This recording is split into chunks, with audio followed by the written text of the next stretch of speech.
what you're seeing is where we are now is a world where the internet flows freely, information flows freely thanks to the internet, but value doesn't.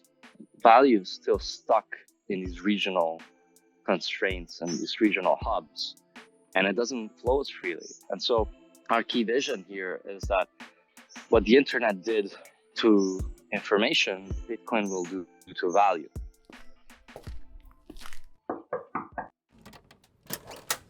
Hello and welcome to Bitcoin with Jake. This is a podcast all about people's personal journeys to Bitcoin. I wanted to know more about the people converging on this new form of money. Why do they see value in it? What skills enable their understanding? How is it changing their lives? If you're a founder looking for funding or an investor looking to make investments, then please reach out as I develop my network in the space. Do me a favor and chuck us a 5-star rating on whichever app you're using to listen, or a like if you're watching it somewhere. As insignificant as this may seem, they help a startup project like this hugely. Lastly, if you have any questions at all, please just reach out.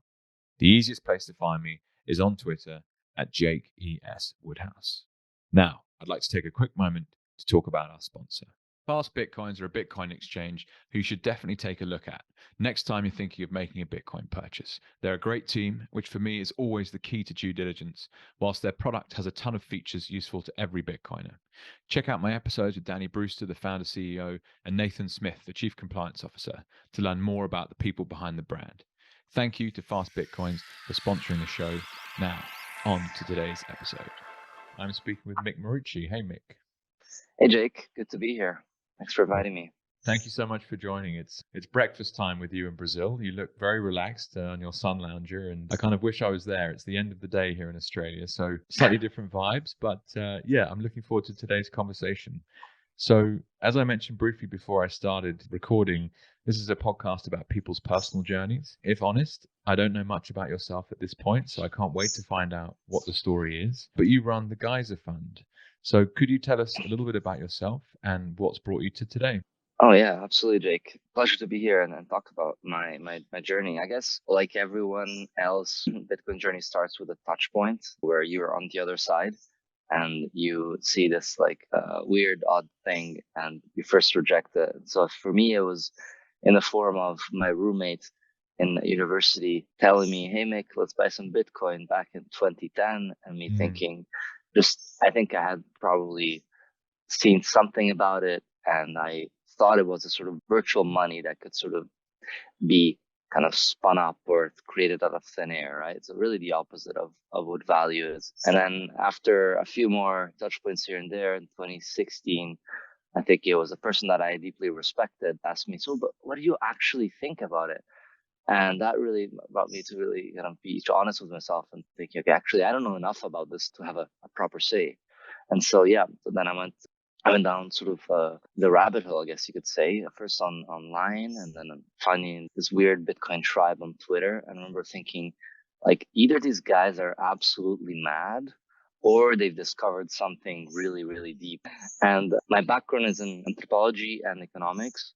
So I guess that personal perspective for me brought me to like listen and try to entertain the ideas that were being brought. And I guess that's the anthropologist in me kind of being open to learning and saying, okay, I don't know, let's listen to this tribe of people on the internet saying these crazy things. My personal academic journey brought me to think that there is something strangely wrong with the world, just the level of inequality, the level of like environmental degradation to some extent. Things don't feel right, a bit like Neo in the Matrix, where it's like, you can smell it in the air, you can taste it in the food. Just something like this, the level of work, stress, just things that definitely felt out of balance. And my personal background also led me to travel and like sort of live a bit more like this kind of global child of the global era we live in, having grown up in different countries. And so I think that also kind of shook me quite a bit. And not that there's anything wrong with that at all, but definitely this feeling that we live in interesting times. And so with that, I decided to entertain a lot of these ideas, and actually things began to fall into place a lot more, even just understanding what money is in the first place and recognizing that in economics, after 4 years of studying it, they don't even really teach you what money is. And kind of thinking about that a little more, thinking, why wasn't this simple question, what is money, answered in the very, very first, like, 101 course. And it's fascinating. It's like a very, very superficial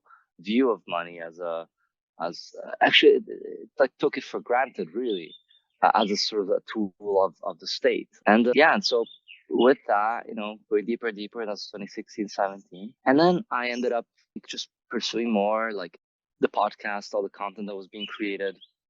Right, and I was really orange pilled, like quite quickly around that time, and I understood like there was this massive number go up phenomena in 2017, and then like this massive decline in 2018. And for me, it didn't really budge me. I had already like understood that if this thing has been alive for 8 years straight, and if people can't break this, and it's just getting stronger and stronger, and all it does, it goes back down to 3,000, then this thing is just gonna keep doing its thing.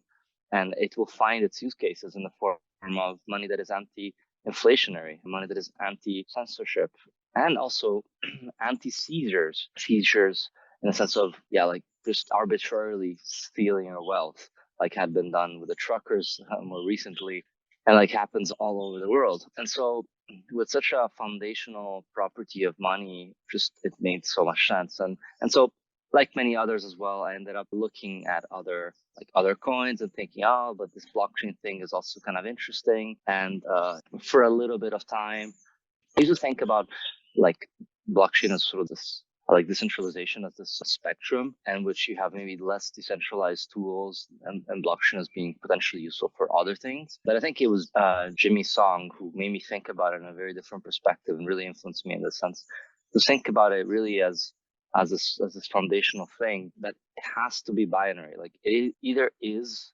decentralized or it isn't. It's either decentralized enough. It's a bit like, I don't know, having a standing army. Like you either have an army that actually does the job of protecting, or you might as well not even have an army, right? Because if country A has 100 units and country B has 2 or 50, it doesn't make a difference, because you're still not sovereign. You're still gonna get attacked, and right, 2 or 50 doesn't make it that. Okay, maybe 90 is probably, there's probably a threshold there where it's still quite costly for an army of 100 to attack an army of 90. But if it's like 20 or 2, there's a very, very thin spectrum there. It's mostly, you think about it a bit like a binary. And so in the same way, blockchains have and money has to be like fully distributed, and Bitcoin is just the best form of it. And it's this foundational layer upon which all these other financial tools get built on top of. Yeah, this is a bit of a small digression, but I kind of went down, quite all down the rabbit hole. I understood sort of money from first principles, finance also from first principles, and thinking about it as this layered system. I ended up working for a year in an Ethereum company. When I first entered, it wasn't at all in Ethereum, and sort of ended up being as I went into it. And it was overall like a positive experience in the sense of I had been working for, I should mention, 3-4 years in the financial sector, traditional finance. And it was one of these typical, like well-paid jobs in the tech sector of finance companies, building apps, building mobile apps, building software for big banks. And as you can imagine, it was pretty unfulfilling, not much innovation happening. Whenever we were building something that kind of potentially innovative, we were even building wallets, Bitcoin wallets for banks, and they would sort of get rejected, and in the end, just kind of buried away, if you can believe it. I mean, these people like really don't understand, like, and have no incentive to understand many times what this thing is. Although it's fair to also say that I think many people, we're also figuring out what this thing is. And I think when it comes to like the Lightning Network, I think this is where the potential, I think, comes up, where banks can become useful again. I think we'll start adopting Lightning, but that's another conversation. So so I ended up kind of deciding to change a little bit and then work in a startup space. It was what it was. I was like, oh, I'm a Bitcoiner, but let's keep an open mind and learn what we can, and maybe I'm wrong.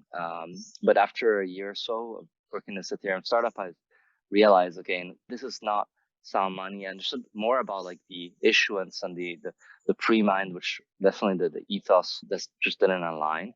it was also like not sound technology really. Like if you think about just all the amount of hacks that are happening on all these smart contracts, really it's not as many of them say ultra sound money. It's really, I cannot believe that that's become actually an actual meme, because like money has to be this like very very simple thing and not a super complex always moving kind of system, right?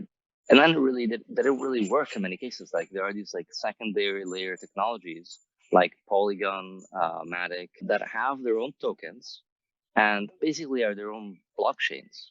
So it's like a blockchain on top of a blockchain that doesn't provide microtransactions like it should as a secondary layer technology. It's slow, as you would imagine, and it's also quite expensive. You still have to pay sometimes up to $5 per transaction. So it's like just I had been going kind of also in depth into Lightning and have running my node and playing with it. I was like, what the hell am I doing here? Just this is not sound technology. It's really not. And so recognizing that, and that said, there's some positive takeaways as well, like just the design space in the Ethereum space, and I have a background in design, working as a designer, a UX UI designer in these fintech companies. So kind of recognizing there's a lot of positive things that we can learn from the space. There's a lot of design that helps improves the user experience for a lot of these newcomers, which might explain how they were able to amass such a number of Web3 quotations people to go into the space. And I got to kind of experience a 2017 vibe of like a lot of newcomers entering the space and running their all these different applications and stuff. And I mean, in some way, I think it's a premonition of what will happen on Bitcoin when we have these well stacked solutions. And I think will happen in the near future with the Lightning application emerging. But yeah, it was in many ways interesting. In many ways, really brought me to really consider Bitcoin only as the only possible sound money, sound idea system, sound ideology, and sound technology. That's how I see it. Sound ideals, sound money, sound technology, and really consider myself in the future, long term, and thinking, okay, no, we have to build towards what is like right and what is long term, what is good for humanity as well. So all this kind of brought me to consider where I was and had been doing a lot more work in Lightning, playing with a node. And I guess what prompted me to start Geyser was the fibrillation, the energy that I felt around the Lightning ecosystem. It's something quite special, quite amazing. But around summer of 2021, I remember just feeling all this like buzzing around kind of new applications and new actually not even that, it was Bitcoiners coming together and say, hey, let's get some shit done, let's do this. I remember seeing all these new educators propping up. I spoke with Paco de la India before he was even like, he had like a few hundred followers, and he was gonna go out and go to Africa and teach people about Bitcoin. I remember talking to people that wanted to start their own co-working spaces, educators and content creators putting out content on Twitter. I remember when kind of that started happening, and I felt like I couldn't actually provide value back to them in an easy way. I remember thinking, oh my God, it's how do I actually contribute and how do I provide value back for what they've provided me? How do I make them do more of what they're already doing? And there wasn't an easy way for me to do that. And at the same time, having experimented with Lightning and the potential for microtransactions, I remember thinking, oh my God, there's a solution here. Like Lightning provides the value transfer protocol, and it's easy for us to use these protocols that make it worthwhile and that provide that great user experience around that. I love the journeys people go on. I've just, well, you've just taken me through 20 minutes of the story, and there's so many things that I'd like to ask you about, and I can't. We have an hour. I don't want to ask you about all of them, but what particularly excites me is this idea of what people knew before they looked at Bitcoin, and then how that knowledge helps them understand Bitcoin. So, just to cycle back to anthropology as a specific subject, for those people out there that don't understand what anthropology is, can you explain to them, what you learned studying that subject and how it dovetails into economics. And specifically, just to resonate with you for a moment. So I did a business management degree. I tweeted recently that in my 4-year degree, I don't think I even remember Austrian economics being mentioned. And someone came back to me and said, oh, I had it mentioned, but it was only ever mentioned to say Keynesian economics is amazing. Look at this other school of economics that makes no sense. We're right. It was kind of shoehorned in for like a small moment just to kind of prove the status quo was correct. So I have a very similar experience in that sense. There's this whole world of information that I wasn't even aware it existed. So yeah, so tell us a bit about anthropology. Yeah, so anthropology, TLDR of anthropology is that it's the study of people and culture. And anthropology goes back millennia, and it goes back to Herodotus and the ancient Greek philosophers who went around the Greek colonies and studied people and described what life was like, and described what people ate, described with the cultures and customs and traditions. And so through time, it has changed into, being different sort of, having different methodologies, but always really trying to make the focus people and culture. What else here in terms of the history? Well, Mick, if I guide you slightly, so when you started looking into Bitcoin and asking the question, what is money? How did your anthropology training help you on that journey? And maybe it didn't. If it didn't, that's also totally fine as an answer. I'm just intrigued as to whether or not totally. that view. So you're able to dissect day-to-day life. You have a historical context as to why that was important before Bitcoin comes along. And you're like, okay, well, what is money? And did that help in terms of understanding, do you think? Yeah, so anthropology, the key facet of modern anthropology is what you would call like the methodology of finding out what is truth.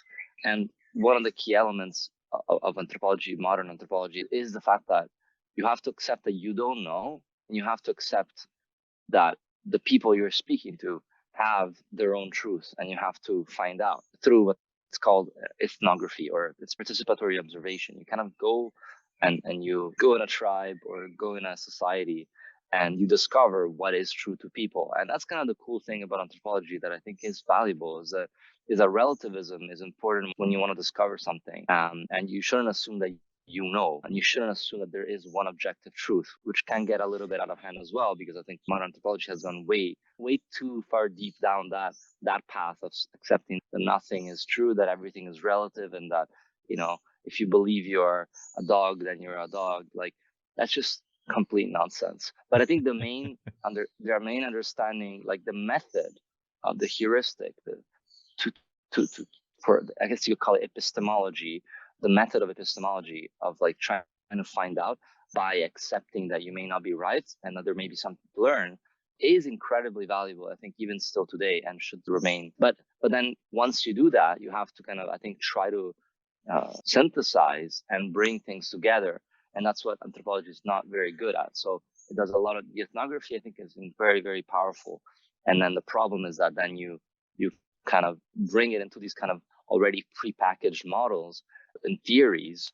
And so you have to package up all that data into these prepackaged models and make it so that you end up with the same constant kind of criticism towards neoliberalism or capitalism. And that's, I think, where I really was also, indoctrinated into. And really, I do think Bitcoin helped me get out of that. Like, basically, anthropology training kind of brings you to the idea that things are not right in the world. Look at the state of the world, except it doesn't do the diagnosis correctly. So it does actually say that, the whole state of the world with, neoliberalism is problematic. It doesn't assess properly where that neoliberalist system comes out of.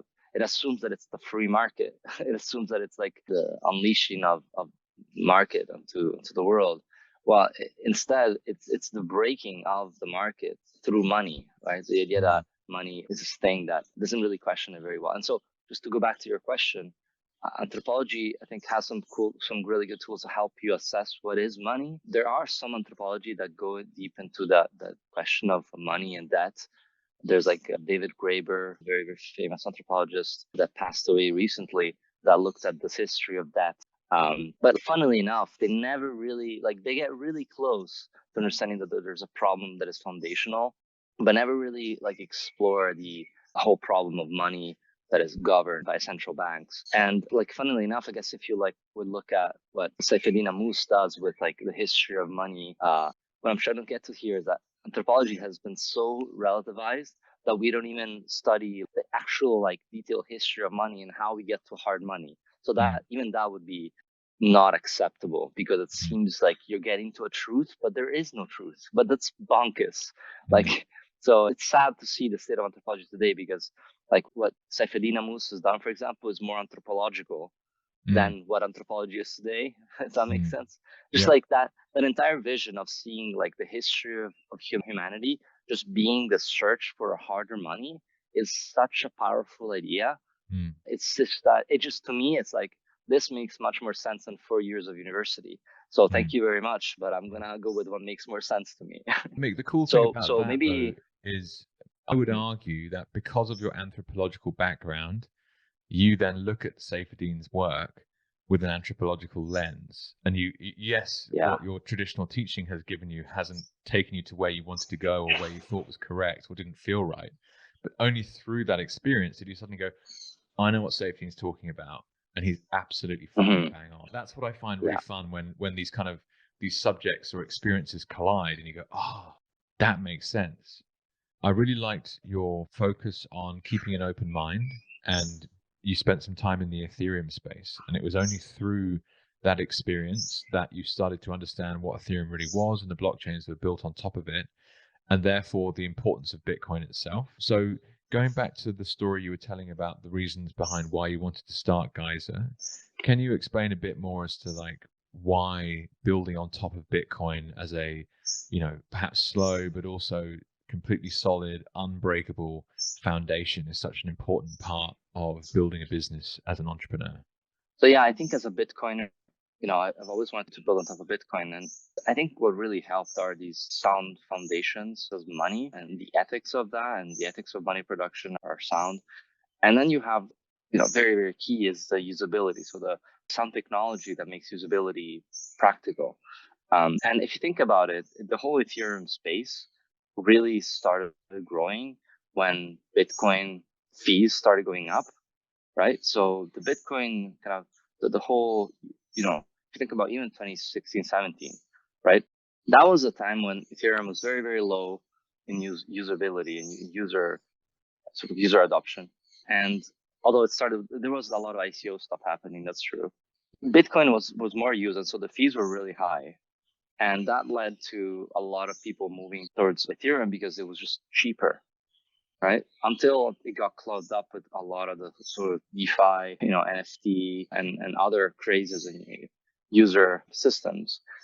So that is, I think, kind of important as well. I think if you talk to the Ethereum people out there, they'll say that they're tired of having to pay hundreds of dollars in fees for every single transaction, and that's just bonkers. And so what these people do is they sort of build these secondary layers that don't really work.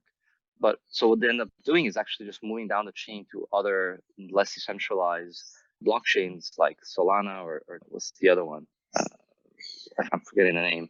But that's sort of what happens, right? They end up moving down to cheaper systems that actually work.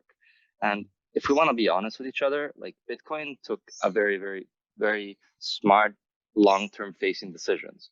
For 4 years, rather than increasing the size of the blocks, the space decided to start building a sustainable long-term solution to the scalability problem, meaning building Lightning, right? That took a long time, and that a lot of people are just impatient, and they'll just be like, okay, fuck Bitcoiners, they're like a dead rock, I'm gonna go build on this other thing.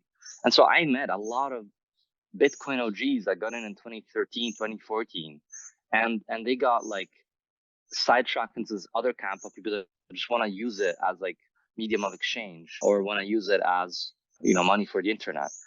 And because of the fork, a lot of people that we maybe don't recognize because they've left, but they actually have gone to this other camp for the past 4 years. But it's getting to the point that now I think a lot of these people come back because they'll see the long-term approach that Bitcoin took as as building a sustainable, like scalable solution that can be used for the entire freaking world. instead of just increasing the block size or whatever, because these problems will exist on any blockchain. Because blockchains just don't scale. They just don't understand this foundational thing that blockchains do not scale. And so you need these systems on top, these layer systems that are sound, using technologies like Lightning, where it's people, it's like plebs that are running the nodes, right? It's not Amazon. It's like people running nodes, connecting on the secondary layer. That's key bit. So I would say that a lot of people left because they didn't find Bitcoin to be useful anymore. They didn't understand Lightning and the incredible power that provides. But I think they'll come back. I think everything that's being built on Ethereum, whether it's NFTs and DeFi, will come on Bitcoin, like whether we like it or not. If you think about it, like DeFi and a lot of DeFi, a lot of like NFTs, these are just different groups of people. This is something that I've discovered. Just like these are different people with different technical backgrounds. And a lot of them don't have very technical backgrounds. A lot of them also don't even give that much of a shit about Bitcoin as sound money and don't understand what sound money is. I've also discovered that they kind of one glance look at it. They haven't really deeply probed what is money and why we need it. And that often comes with just privilege, like growing up in a place where we didn't have to think about it too much.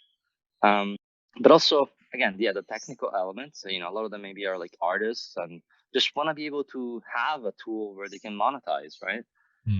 And they're just kind of taking that perspective. I'm an artist. I want to make money. I make an NFT and it pays me. And maybe it works. And so I think all of that will exist on Bitcoin and on Lightning as well, because it will work better on Bitcoin and Lightning.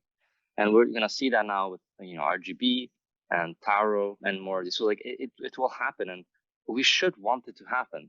I think we want, as Bitcoin maxis, to maintain the solid principles that Bitcoin teaches us, and like, low time preference, kind of like non-speculative approaches to things, and, focusing on the long term, focusing on sound ethics. And we need that. And we need to keep spreading that message as much as possible. But we also have to accept that there will be people with different ideals, different backgrounds, also using Bitcoin for whatever they want. And that should be considered a win for Bitcoiners. I think Bitcoin is at the foundation a tool for everyone.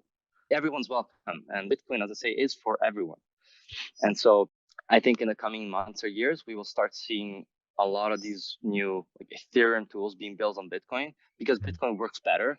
And we should be happy that the enemies are using Bitcoin, right? Which is why, like on Geyser, we want to make that happen. We don't have any NFT stuff or anything, but if you want to use Geyser to crowdfund your Ethereum merch projects, just use Bitcoin, use Geyser, and we're not going to allow you to use Ethereum. You can use Bitcoin. If someone wants to use your platform to raise funds to create an Ethereum-based product, that's okay, but they still have to use Bitcoin through your platform. Right. And just to be clear, we don't accept people running their, running a crypto scam on Geyser. But if they want to open an Ethereum-based merch store or whatever, yeah, you're free to use Geyser, but you're going to have to accept Bitcoin. Sure.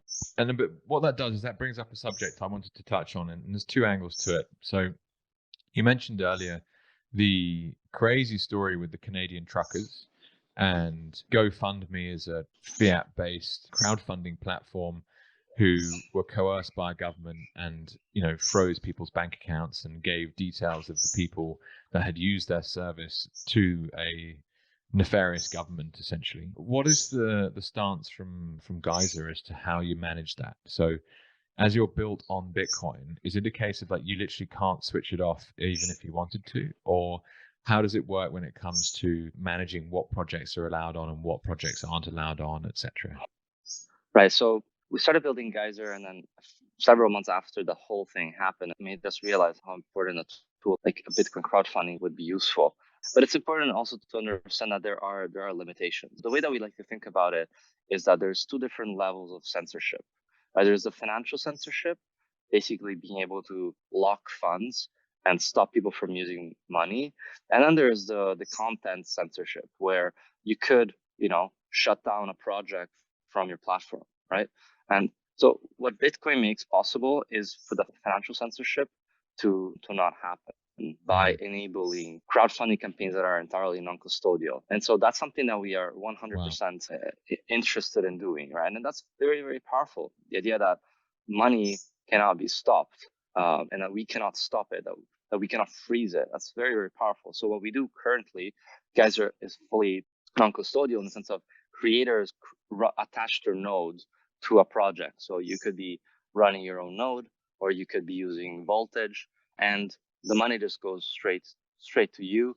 We may act in certain situations as routing nodes, and so that's where we might take a small percentage fees on the transactions that are happening, although that's not currently the case. But we cannot freeze, we cannot stop it, right? And even as routing nodes, it's all like a smart contract, right, on Lightning that doesn't allow us to decide whether or not to route payments or not. We just let the smart contract do its thing, and the payments pass through to the creator. And down the road, actually, and people listening might already see this feature coming up, but we will also allow creators on Geyser to create projects using their custodial Lightning wallets. So if you have custodial Lightning wallets, you could be also using these tools using the Lightning address. So you just pick up the Lightning address from these wallets, and the funds go straight to your custodial wallet. Now, that means potentially censorship on the part of the custodial wallet. But because we use your Lightning address, you can switch custodial wallet if you want to, right? And also, I think what this provides mainly is like a 100x improvement of the user experience, just because it's so much easier than running a node. But I know that's not an excuse. Like that's, I think, our way to get more users to use Bitcoin. And then what we will do is that we will provide incentives for you to run your node. And so that, like, for example, lower fees or stuff like that, that will kind of incentivize people to run their node. But what we've really discovered in running this now platform for like 5 months or so is that like 50% of our users are sort of just like breaking even with their projects, meaning that they're getting very, very few donations. And so running a node can be excessively costly for them. So if we just lower the barriers to entry, lower the cost to creating a project, I think it'll create a lot more creators, a lot more people that will start building on Bitcoin. It just running a node for especially the newcomers is a bit of a challenge. So our approach again is you come into Geyser as a creator, you can either plug in your Lightning address and use a custodial wallet, or you can just attach your node. So we want to enable both flows and also incentivize node running, because that really is the foundations of Bitcoin, is a sort of censorship resistant, people-owned system that is bottom up. But we also need to make it easy for newcomers to use Bitcoin. So we want to take both stances. So that's the whole censorship resistance from the financial side of things.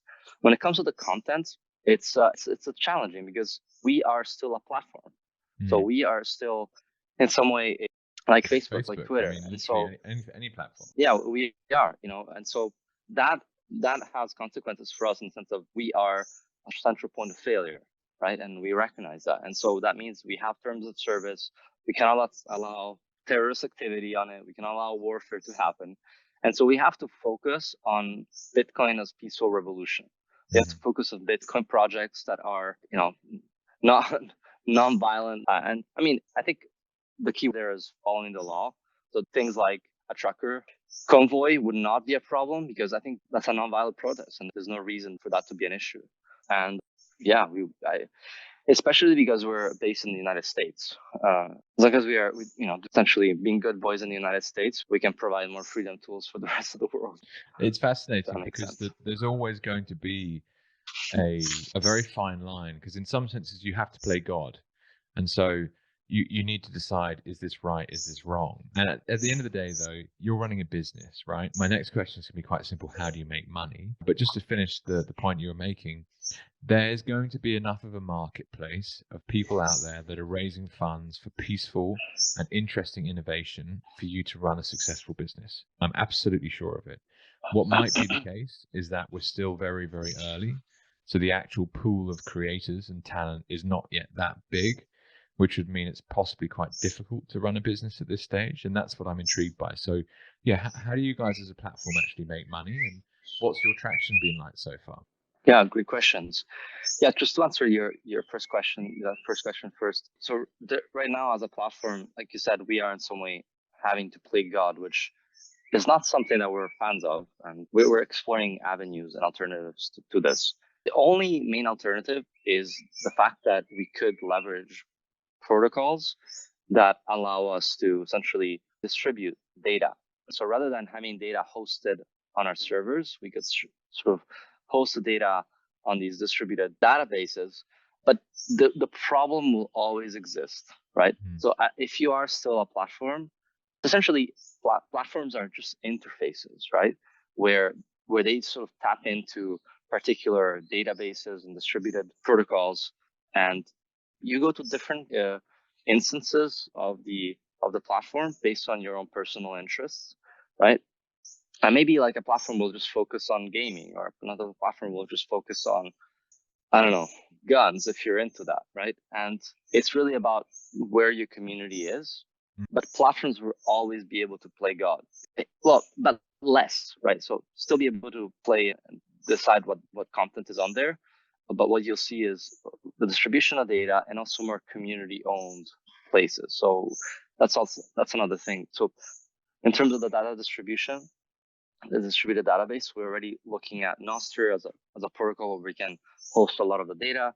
And then there's also Synonym. The work that they're doing is pretty great as well. That allows us to kind of connect to these distributed databases. And but again, as an interface, you can still censor that, right? And so I think that's where it becomes more a matter of community, letting the community guide, certain decisions like Reddit does. But yeah, it's a bit like if you have a restaurant, right? And maybe, I mean, in theory, you should be able to let everyone in, but if the government ends up saying certain things, you have to follow the laws, and so that's a limitation of platforms. So, but always open to explore alternatives and build more distributed and decentralized systems. Yeah, hopefully that makes sense. In terms of the monetization, currently we are not taking money because we're still sort of like leaving this pilot phase. What we'll be releasing very, very soon is the ability, as I said before, to launch a project using a Lightning address. When we do that, we will be essentially routing all the money directly to the custodial wallet using Lightning addresses, and we will be taking a 2% fee from all the transactions that are occurring. So our take here is that we're basically creating a 100x improvement of the user experience, and then as a result, we will take a 2% fee. If you're running your node, and this comes to the incentive, we will make it sort of voluntary to charge that fee. And again, we're taking it from the funder, not from the creator. So it's essentially a fee on top of. And it's pretty reasonable compared to, like, I think Kickstarter is like, I think 8%, 8.8 something percent, Wow. 8.5%. I think like Patreon is like 30% or something like that, or maybe 15. I remember something really, really high. My wife has just done a fundraise for her mother, and for GoFundMe's coming in at around 2.5%. So it's been relatively cheap. Okay. Yeah. But and what I do see like what about your point GoFundMe is that though. they The traditional crowdfunding platforms are expensive. Yeah, so okay, let's start from the beginning then. So traditional crowdfunding platforms are usually very expensive, especially Kickstarter and Indiegogo that are around 8%. But the key problem is that they don't work outside of the West. So they work in Australia, they work in Europe, and they work in North America when you want to create a project. But if you want to create a project from the Philippines, from Nigeria, or from Brazil, you can't do that because they are relying on Stripe, they're relying on PayPal, which have like just insurmountable amount of regulatory burdens to fulfill, and so as a result, they don't operate there. And what that does is that it stifles the entire online economy in the rest of the world. It's an arbitrary cost and fee for everyone. And so what you may find is that there may be like a crowdfunding platform here in Brazil, but it's like very regional. It doesn't really scale across. And so what you're seeing is where we are now is a world where the internet flows freely, information flows freely thanks to the internet, but value doesn't. Value is still stuck in these regional constraints and these regional hubs, and it doesn't flow as freely. And so our key vision here is that what the internet did to information, Bitcoin will do to value. And this is where like the whole like Ethereum, shitcoin kind of world just doesn't understand this. Like they think the innovation is in creating a token out of thin air, and and that's just completely ridiculous. It's like let's have a million internets. No, we need one internet that works, one internet that allows us Amen. to exchange value freely without having to think too much about what value is. Like we just need to exchange value. That's all we need, and we need one value, right? That really works. That allows us to do micropayments. Allows us to do, because if you end with a million internets, you end up in the world of speculation. Yeah, that's what Ethereum and shitcoins are. It's really just about speculation. And what Bitcoin does is that enables us to connect the world through value for the very first time in history at this scale. I guess gold did that a little bit, but Bitcoin does that to the world It's the at kind of thing scale. that gets me so excited, Mick. It's like, whoa, it's Yeah, such a big idea, yeah. isn't it? Oh man, absolutely. It gives me shivers now, even. And Absolutely. Mick, can I ask you a It's question? So, when I think of crowdfunding, my more traditional hat, I think, like I've got an idea for a product. Here's a prototype. You sell a batch of 100. That first batch means you raise some revenue. You've then got some cash flow to invest in improving the product, and people build businesses. Alternatively, you have more of like an equity crowdfunding platform where it almost democratizes access to equity investment deals. Or equally, I've seen ones where they have debt, for example. So you can buy bits of debt in solar farms in West Africa or whatever. They're all lots of different types of crowdfunding, but I'd not ever considered that basically the foundation of those businesses are appropriate for certain markets and not others. So when I'm thinking of like addressable market, Geyser, I keep calling it different things in my head. It has a huge potential market. So have you done any rough numbers? How many people today would like to use crowdfunding platforms but can't? Versus, what is the future ability of the global population to transfer value at small scale to projects that they actually like? Because you might be in Brazil and there might be a crowdfunding platform, but all the projects that are on there, they don't resonate with you. Or, you might be in the Philippines, you want to put money into something in that Brazilian crowdfunding platform, but you can't until now, I assume, right? So we yeah. must be talking like, 10x the size of market that the crowdfunding currently is to where it could be. Yeah.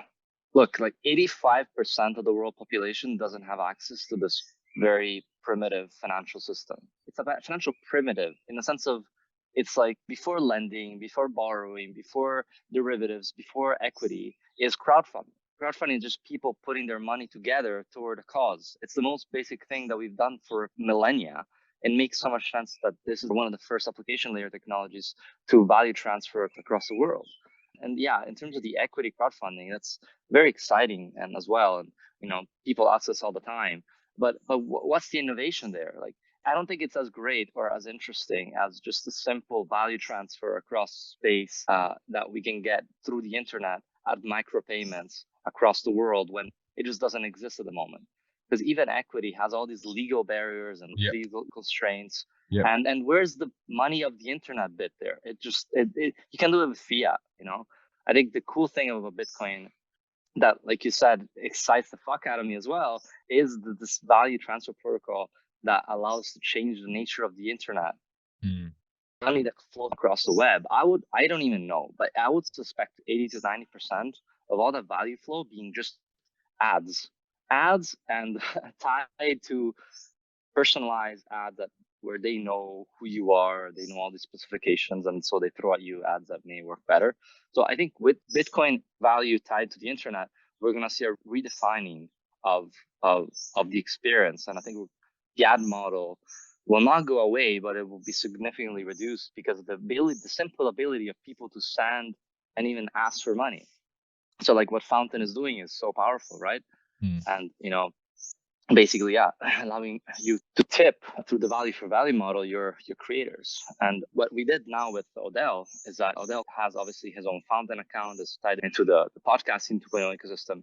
And he's attached his Geyser crowdfunding campaign to his Fountain podcast as well. So every time somebody sends, I don't know, one Satoshi as a boost or as a stream on Fountain, it gets routed to his crowdfunding campaign on Geyser. So basically you can visualize the leaderboard of all the funders that are coming in through podcasting, but also that are funding directly on Geyser. And it's what you're seeing is beautiful. I think it doesn't have to, go through other ads. It doesn't have to monetize through ads. It doesn't have to sell his users. Sponsors are still an important thing right now, but hopefully in the future, it's the users themselves that are funding back and providing value back to the creator. And a lot of this is still something we were experimenting in. Like, we don't understand the final evolution of this, right? Now we're experimenting with the value for value, which is like free exchange. But what about like paywalls, right? What about, funding to access to content, to get access to content, right? That's another very, very powerful tool potentially, right? I think Starbacker is experimenting with that, like where you get to see an image only if you fund whatever amount that the creator decided. Bit podcast, what was it? John Carvalho's podcast, the Biz podcast. That one also you can fund in Satoshis to be able to, essentially it's crowdfunding your podcast. So he has to accept, he has to receive, 1,000 sats to release the podcast. And that's something, actually a feature that we're going to be building very, very soon as well. So, crowdfunding to launch, content.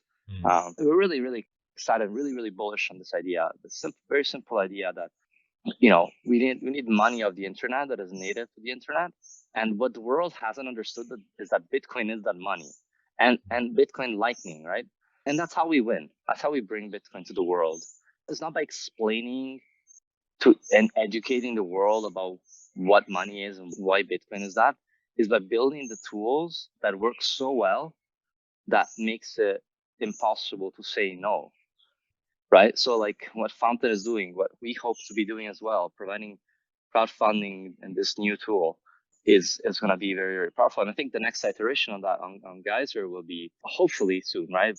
The idea that maybe they don't even know that it's Bitcoin at all, right? So like they're just sending their Brazilian real to a project in Nigeria, and it's kind of routed through Bitcoin Lightning. They're just using their Brazilian Lightning wallet, and it's all kind of happening on top of Bitcoin's like the Taro network. So they're using their local currencies and they're exchanging value to each other. I think that's a potential iteration as well. And obviously people using Bitcoin to get access to these tools as well will be very, very powerful. And so just a final idea I want to throw at you here is well, the fact that we don't know what that looks like, right? So Facebook started off with the idea that, we're connecting the world, right? But that was just connecting the world through social layer, like information, social information layer. The internet needed Facebook to enable that property of the internet to emerge.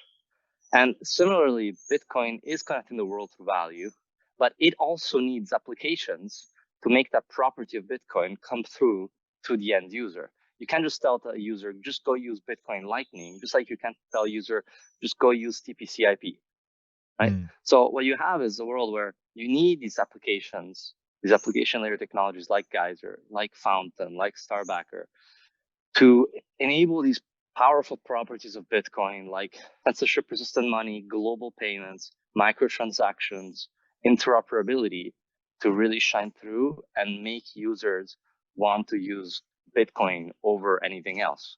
Because you can't get those properties with anything else, with any other shitcoin. You really can't. And so in my mind, in some way, like we've already won. But what we need to do is build these applications that shine through these properties and empower people, like before they even know what money is, right? And once they get that, they will start understanding. They'll get into the rabbit hole as well. But we just need to build these tools that empower the world to use it. And so going back to this, you have Facebook connecting the world, and now we're going to have a lot of Bitcoin applications trying to connect the world through value. And we're still exploring. What really fascinating is also what I don't know yet. So what I don't know yet is why, and like we're starting to get hints of it, right? But like, why would someone in Nigeria fund someone in Suriname or Philippines? Why would someone in Chile fund someone, in Australia? And I think one of the answers so far we've gotten is that it's Bitcoin. It's pushing the Bitcoin message. It's educating. It's doing this great work on the ground that is being done everywhere. And so if you think about Bitcoin working in fractals that get ever bigger, is bigger cycles every epoch, every 4 years. What you see with like Geyser was already done in a previous epoch by BTC Pay server. Geyser's just gonna do it like a much greater scale. So, in the next bull market, we will be ready to provide like the tools for newcomers to crowdfund their idea really easily, like really, really easily. And our hope is to build the Anita Posh, is to enable the Anita Posh, enable the new Paco de la India to go out there and do what they're doing even more easily. And so education is a key element, but also the creative side of things. So I think 60% of all transactions on Geyser happen on creative projects, be it movies, documentaries, like creative projects like racing cars using Bitcoin logo, entertainment shows, content creators like Tip, like the crypto couple. That's like massive. That's so big. And that's where the value for value comes in. So yeah, I've said a lot, but that I think is what really excites me is what does the world connect around? And I think this is where Bitcoin is more than we think. It's actually a cultural layer in some way. It's like, I think if you think about Kickstarter, they actually were one of the creators of this internet culture that existed around like the 2000s, and like now conglomerate around this platform to kind of exchange content and create cultural content around it. And I think I'm curious to see that happen on a global level, right? Because that means really it's creating a global culture that is grassroots, right? Many of us who have grown up in like different countries and traveled, so really excited to see that. I'm kind of excited to see what that looks like, and yeah, what are the main kind of if there are other cultures as well emerging that Bitcoin makes possible. Well, one of the cool things, Mick, about technology product development is you're never quite sure how people are going to interact with it. And you just have to kind of chuck it out there and see what happens. And then you iterate and iterate and iterate to find, your product market fit. Oh, it's very exciting. Well, Mick, listen, we've touched on so many subjects today. I look forward to having another conversation, maybe a year or so from now, and seeing where you've managed to get in that time, because undoubtedly some very cool stuff is going to be developed. And I particularly like the idea that you're helping other people create. So it's like teaching teachers, but you're helping fund creators. It's a very, very powerful idea. Thank you for your time, Mick. My final question is, where can people get in touch if they want to reach out? Fantastic. Yeah, they can reach me at MetaMick14 on Twitter or Telegram, or also via Geyser at Geyser Fund on Twitter. Both works fine, or email Mick@Geyser.fund. But yeah, Brilliant. it's been an absolute pleasure, Jake. No, well, thank you so much for your time, Mick. Really appreciate it. Have a wonderful day. Fantastic. Thanks so much. Okay, friends, nice work. You made it all the way to the end of the episode. Thank you so much for taking the time to listen to this conversation. As I said at the start, if you have any questions, then please don't hesitate to reach out. And if you enjoyed the episode, then please rate, like, subscribe, and share. That's it for now. Enjoy the rest of your day. All the best, Jake.